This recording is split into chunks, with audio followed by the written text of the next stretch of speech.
Assalamualaikum warahmatullahi wabarakatuh. Salam penyuluh hukum. Sahabatku semua, terjadi lagi tindakan kekerasan atau perundungan atau bullying di salah satu sekolah di SMP di Bandung.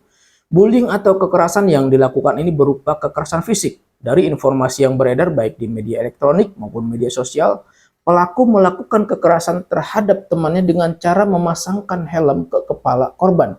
Dan kemudian pelaku secara bergantian menendang atau memukul korban di bagian kepala hingga pingsan dan sempat dilarikan ke rumah sakit. Ini informasi yang beredar. Sahabatku semua, kenapa peristiwa perundungan di sekolah sampai saat ini masih saja terjadi? Tentu ini menjadi PR bersama, baik orang tua, pihak sekolah, maupun pihak-pihak terkait seperti Dinas Pendidikan dalam memberikan pendidikan maupun dalam melakukan pengawasan terhadap penyelenggaraan pendidikan di sekolah. Kemudian bagaimana dengan pengawasan terhadap peserta didiknya? Pengawasan terhadap sekolahnya, apakah sudah benar-benar dilakukan?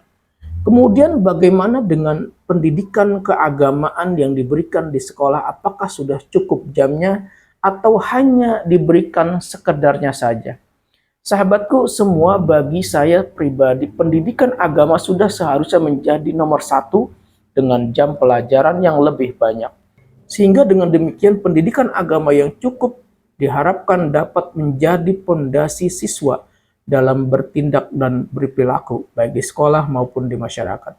Karena pendidikan budi pekerti atau pendidikan akhlak hendaknya menjadi perhatian dan lebih diutamakan.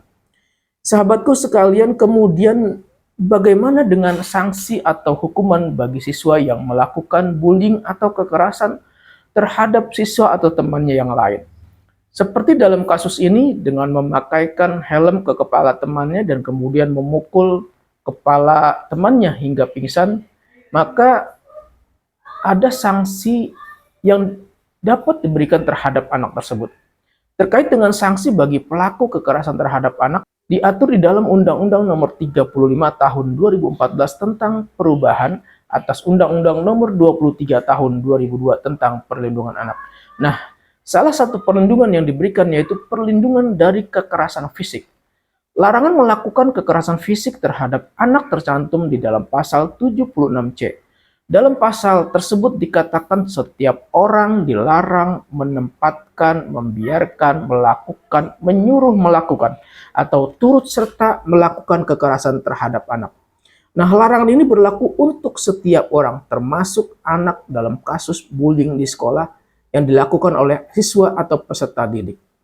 Kemudian bagaimana dengan sanksinya? Sanksi bagi pelaku kekerasan fisik terhadap anak tercantum di dalam pasal 80 ayat 1. Sanksinya yaitu pidana penjara paling lama 3 tahun 6 bulan dan atau denda paling banyak 72 juta rupiah. Ini sanksi bagi pelaku kekerasan fisik terhadap anak. Nah, kemudian bagaimana dengan kasus seperti ini? Di mana pelaku memakaikan korban helm terlebih dahulu, kemudian pelaku secara bergantian memukul kepala korban hingga diinformasikan sampai pingsan dan sempat dibawa ke rumah sakit. Sahabatku sekalian, perlu saya sampaikan dan juga telah berkali-kali saya sampaikan pada video penyuluhan hukum saya sebelumnya bahwa proses hukum terhadap anak yang melakukan tindak pidana berbeda dengan orang dewasa. Terhadap pelaku anak yang melakukan tindak pidana, proses hukumnya menggunakan ketentuan tentang sistem peradilan pidana anak, di mana salah satu substansi dari undang-undang tersebut adalah mengatur tentang diversi. Apa itu diversi? Diversi berdasarkan pasal 1 angka 7 Undang-Undang tentang sistem peradilan pidana anak. Yang dimaksud dengan diversi adalah pengalihan penyelesaian perkara anak dari proses peradilan pidana ke proses di luar peradilan pidana.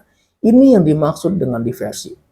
Jadi sejak proses penyidikan di tingkat kepolisian, penuntutan di tingkat kejaksaan, dan pemeriksaan perkara anak di pengadilan ini wajib diupayakan diversi.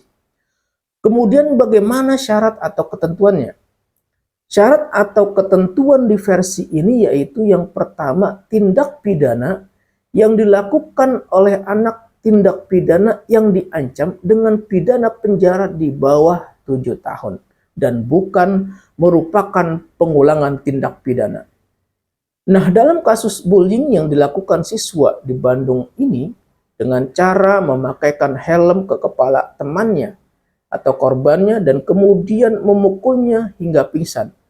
Menurut analisa saya bisa saja dikenakan pasal 80 ayat 1 atau pasal 80 ayat 2 Undang-Undang Nomor 35 Tahun 2014 tentang perubahan atas Undang-Undang Nomor 23 Tahun 2002 tentang perlindungan anak.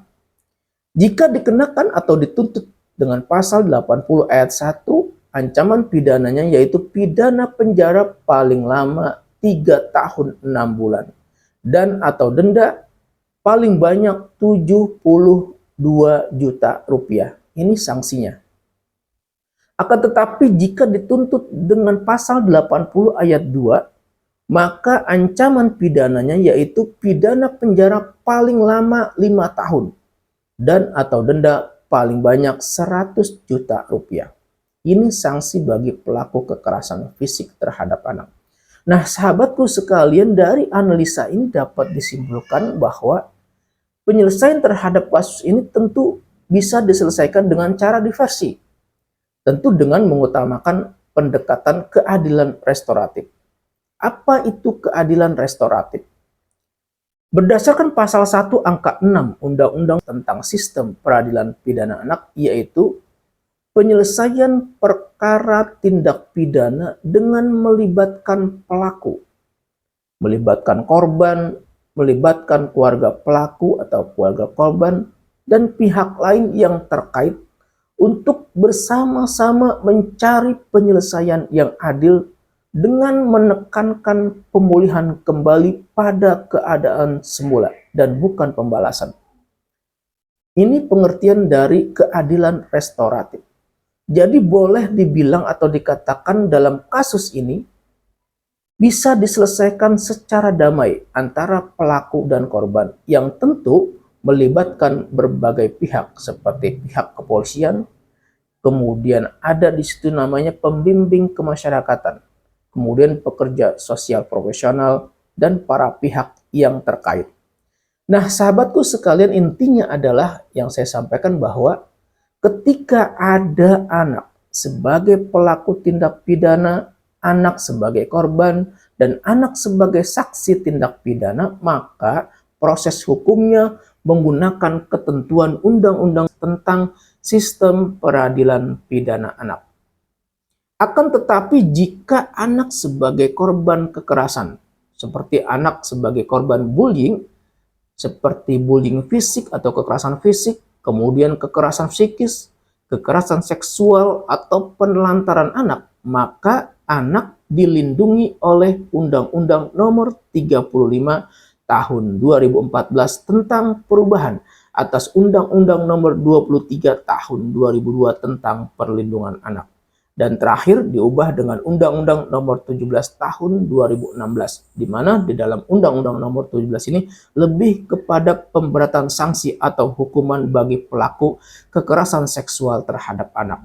Nah, sahabatku semua, mudah-mudahan dari kasus yang terjadi di salah satu sekolah SMP di Bandung ini menjadi pembelajaran untuk kita semua, baik sebagai orang tua, pihak sekolah, para pendidik, para tenaga kependidikan, maupun pihak-pihak terkait seperti dinas pendidikan, agar benar-benar menjalankan kewajibannya masing-masing. Melakukan pengawasan yang ketat kepada semua sekolah-sekolah yang ada, sehingga ketika terjadi peristiwa kekerasan di sekolah, tidak lagi saling menyalahkan.